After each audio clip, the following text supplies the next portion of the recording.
ఇట్లాంటి వాళ్ళను ఈ పక్కన కొత్తగా మతం పుట్టొస్తున్న వాళ్ళు మీ అదానికి ఇట్లుంటుంది, మేము ఆదివారం మొత్తం, మేము సోమవారం మొత్తం అనేటువంటి చెప్పి వీళ్ళ మైండ్ని కలుషితం చేసినట్టున్నారు కదా సార్. వాళ్ళ జాబ్ అది ఉమ్, సార్, వాళ్ళ జాబే అది సార్. ఇప్పుడు ఒక ఆవిడ పని మనిషి సార్ విజయవాడలో.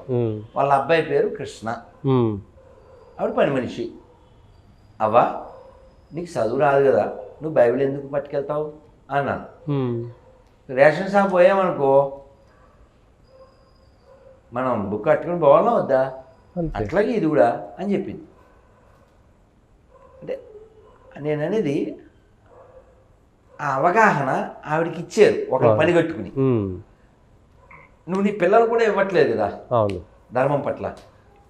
నీ కూతురు గాజులు వేసుకోదు, బొట్టు పెట్టు, నీ కూతురు బొట్టు పెట్టుకున్నా కనబడకుండా ఉంటుంది. అవును, ఇంకా డ్రెస్ విషయంలో గుడికి కూడా ఇష్టం వచ్చినట్టు వెళ్తుంది. అవును, సో కాబట్టి ముస్లిం పేరెంటింగ్ ఎలా ఉంది, క్రిస్టియన్ పేరెంటింగ్ ఎలా ఉంది, హిందూస్ పేరెంటింగ్ ఎలా ఉంది. ఇదే హైదరాబాద్ ఎక్స్ రోడ్స్లో ఉమ్, కార్తీక మాసంలో హిందువులు అపార్ట్మెంట్లో వాళ్ళ ఇంటి ముందు దీపాలు పెట్టుకున్నారు. అవును, ఒక గొర్రె తోడేలైపోయింది, ఆడగొర్రె అవును, తండేసింది కాలుతో.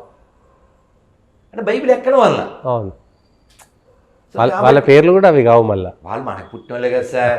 అవును, నేను ఇందా చెప్పి బ్రిటిష్ వాళ్ళు వాళ్ళ అమ్మల్ని ఏం చేయలేదు, వాళ్ళు మంచి అమ్మలు అని చెప్తున్నాను నేను.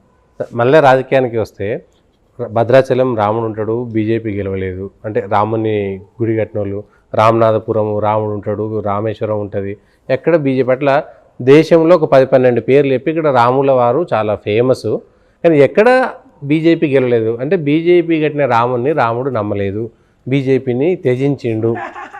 నిజమా కాదంటారా?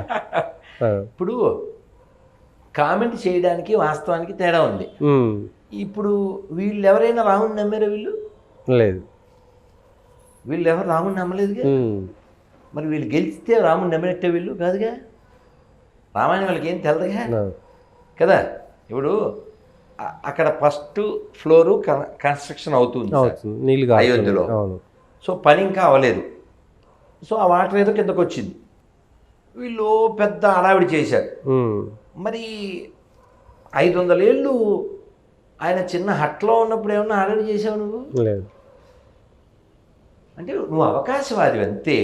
You are not Hindu, you are a బొందు అంతే. కాబట్టి బొందుగల కామెంట్కి ఏం వాల్యూ లేదు సార్. They are నపుంసకాస్.